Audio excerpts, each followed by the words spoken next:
All right, strap in, everybody. Today we're going deep on White Stains, a collection of poems that's, well, let's just say it's a little spicy. Definitely pushes the boundaries. That's one way to put it. We're talking about 19th century English poetry here, folks, so consider yourselves warned. And we're working from this PDF transcription you sent over. It's pretty interesting stuff. Yeah, it is. But the poems themselves are almost as mysterious as the author, this George Archibald Bishop. Not a household name, to say the least. Yeah, even for poetry buffs, Bishop is a bit of an enigma. Well, that's what makes this deep dive so much fun. Right. Trying to piece together the puzzle. Exactly. So the preface to this PDF tries to give us a little background on Bishop's life, but even that is, well, it's pretty wild. Yeah, it reads more like a Gothic novel than a biography. Seriously. It starts with his parents, and apparently they were, how do I put this delicately? Not your typical Victorian couple. The preface describes them as deeply religious, like really devout. Okay, so devout that they decided not to, consummate the marriage. Right. They were abstaining for religious reasons, but then somehow the wife ends up pregnant. Yeah, and this is where things get really strange. The father, convinced he was the first beast from the Book of Revelation, believed his wife was carrying the Antichrist. I mean, talk about a family drama, right? It does make you wonder about the accuracy of this account. I mean, it's hard to verify any of this. Oh, absolutely. But the preface goes on to say that the mother actually ran away while they were on a trip to Egypt. Left the father alone with the baby, and he eventually died in Kiev in 1839. So little George gets taken to England by his nurse, and supposedly his relatives are supposed to handle his education, right? That's what the preface says. But then we hit another dead end. Yeah, Bishop claimed he went to both Eton and Cambridge, but there's no record of him at either school. Exactly. And this is a pattern you'll see throughout Bishop's story. Lots of claims, but very little actual proof. Like he wanted to keep his past shrouded in mystery. Maybe even embellished a few details along the way. Possibly. Okay, so we've got this mysterious childhood, a missing education. What else is there? Well, we can't forget about Mathilde Doriac, Bishop's mistress. Oh, right. She's actually the reason we even had these poems today. Absolutely. Mathilde played a crucial role in preserving Bishop's work. According to the preface, when authorities seized Bishop's belongings, she managed to save his manuscripts. Wow, so she was more than just a mistress then. Sounds like it. She was a champion of his poetry. And get this, she saved the poems right before she took her own life. Wait, really? That's pretty intense. Yeah, in 1869, suicide. And then to make things even more tragic, Bishop himself dies just a year later. In an asylum fire during the Franco-Prussian War. Man, what a life. Yeah, a lot of passion, a lot of turmoil, definitely not boring. It makes you wonder how much of this drama seeped into his poetry. Oh, I'm sure it did. And that's what we're going to dive into next. The poems in White Stains offer a fascinating glimpse into Bishop's mind. You can practically trace a psychological journey as you read them. Okay, so walk us through it. Where do we start? Well, at the beginning, of course. One of the first poems is a sonnet to the Virgin Mary. Sounds pretty devout. You'd think so, right? But even there, Bishop's already playing with religious imagery in a way that's not quite traditional. So he's not just praising the Virgin Mary. It's more complicated than that. Throughout White Stains, you'll see him using a lot of religious language, but he often twists it, Subverts it. Exactly. Like in Contra Conjugium, he basically launches into this whole attack on marriage, calls it a vile deed and everything. Whoa, that's pretty bold for the 1800s. Right. And then there's Chant de Saint-Esprit, which is, well... Let's just say it's not exactly something you'd hear in church. Yeah. Bishop mixes religious terms with some very colorful language and some pretty graphic imagery, too. It's like he's both fascinated by religion he repelled by it. There's definitely a tension there. Like he's drawn to the power of faith, but he's also struggling against how it restricts him. Interesting. And we haven't even gotten to the really scandalous stuff yet. Yes, the eroticism. Let's not forget about that. We'll definitely get to that. But first, I want to talk about this tension between the sacred and the profane a little more. It seems like a key theme in Bishop's work. Oh, absolutely. And it's something that really reflects the changing times he was living in. Okay, so we've got Bishop grappling with religion, exploring these taboo desires. Yeah. Where does it all lead? Well, that's the journey we're about to take. As we move deeper into White Stains, things get even darker, even more intense. Sounds like we're in for a wild ride. Buckle up. It's about to get interesting. Okay, so we've talked about Bishop's, well, unusual life and some of the themes that pop up in his poetry. But there's one more thing I want to address before we get too far along here. I think I know what you're going to say. The elephant in the room. Hmm. Or the elephant in the PDF, I guess. The title of the file you sent me. Aleister Crowley whitestains.pdf. Yeah. What's up with that? I mean, Aleister Crowley, as in the Aleister Crowley. The infamous occultist, Hmm. writer, provocateur. It's definitely raised a few eyebrows. To say the least. What's the connection to our 19th century poet? It doesn't really get explained anywhere in this preface. No, it doesn't. And there's not much information out there to help us make sense of it either. Right. Like, is this some kind of joke or mistake? It's a mystery for sure. Some scholars have actually suggested that George Archibald Bishop might be a pseudonym. A pseudonym. Okay, I can see that.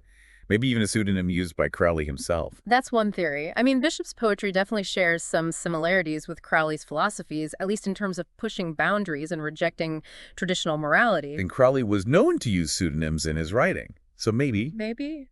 But it's also possible that Crowley just admired Bishop's work and decided to associate it with his own name for whatever reason. Just a fanboy. Possibly. We don't know for sure.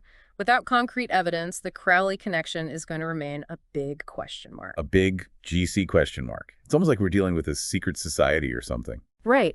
A hidden chapter in literary history. We've got these poems, a few biographical scraps, and this tantalizing link to one of the most controversial figures of the 20th century. It definitely adds to the intrigue. Oh, absolutely.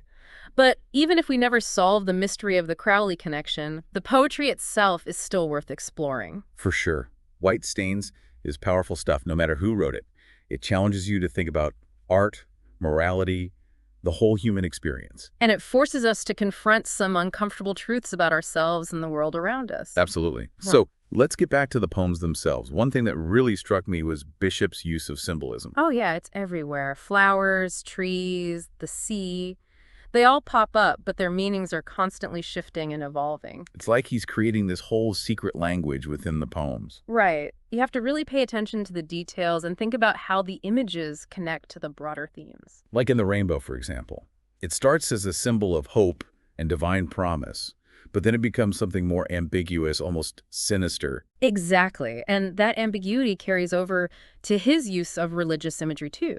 Christian symbols and figures, but often twisted or subverted in some way. Yeah, he's playing with fire there. It's like Yeah. he's drawn to religion, but also terrified of it. That tension, that push and pull between faith and doubt, it runs through the whole collection. Like he's searching for something, but he's not sure what. Or maybe he's afraid of what he'll find.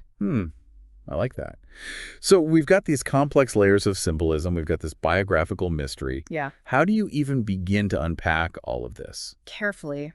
I think the key is to approach Bishop's work with both curiosity and empathy. Curiosity and empathy. I like that. We need to be willing to delve into the darkness, to confront the uncomfortable, and to acknowledge the complexity of human nature.